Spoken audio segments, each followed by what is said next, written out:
দেশের শীর্ষ পত্রিকার প্রধান প্রধান শিরোনাম। প্রতিদিনের বাংলাদেশ। কূটনীতির বিশ্বমঞ্চে প্রথম পা রাখছেন তারেক রহমান। মালয়েশিয়ার উদ্দেশ্যে উড়ছেন আজ। পরের দিন গণচীনে হাম শনাক্তের রিপোর্ট মিলবে 20 মিনিটে। একটি মৃত্যুকূপের করুণ কাহিনী। ছাগল বাঁচাতে প্রাণ গেল বাবার ছেলেসহ 4 জনের। বিআরটিসি ঢুকছে। বেনজিরকে ফেরানোর প্রক্রিয়া দ্রুত এগোচ্ছে, জানালেন স্বরাষ্ট্রমন্ত্রী।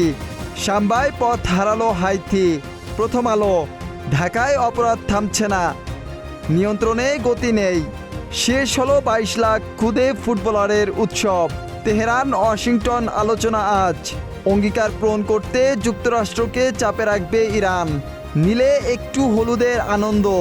যুগান্তর। শেখ হাসিনার ফিরে আসা জল্পনা থাকলেও বাস্তবতা ভিন্ন। আইন শৃঙ্খলা পরিস্থিতি বেসামাল। জনমনে প্রশ্ন। প্রধানমন্ত্রীর মালয়েশিয়া চীন সফর শুরু। 17 চুক্তি ও সমঝোতা স্মারক সইয়ের আশা। ফের হরমুজ বন্ধ করে দিয়েছে ইরান। সমকাল। পররাষ্ট্রনীতির প্রথম পরীক্ষা। চীনে মোংলা বন্দর সম্প্রসারণ সহ 17 দ্বিপক্ষীয় দলিল সই হবে। মালয়েশিয়ায় একটি সমঝোতা স্মারক সই।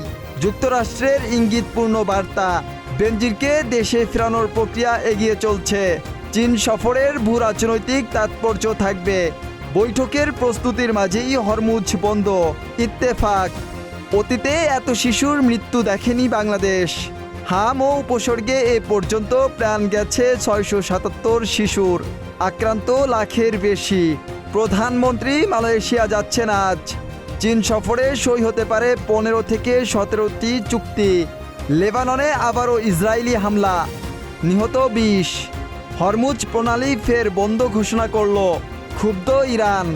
ধানমন্ডিতে গৃহকর্মীকে হত্যার অভিযোগে পাউবোর প্রকৌশলী স্ত্রীসহ রিমান্ডে।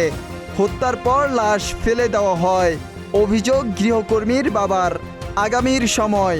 কে হচ্ছেন বিএনপি মহাসচিব? আগের ইউনিফর্মে 76 কোটি গচ্ছা, ফের 77 কোটির কার্যাদেশ। চুক্তি মানছে না ইসরায়েল। আবার বন্ধ হরমুজ।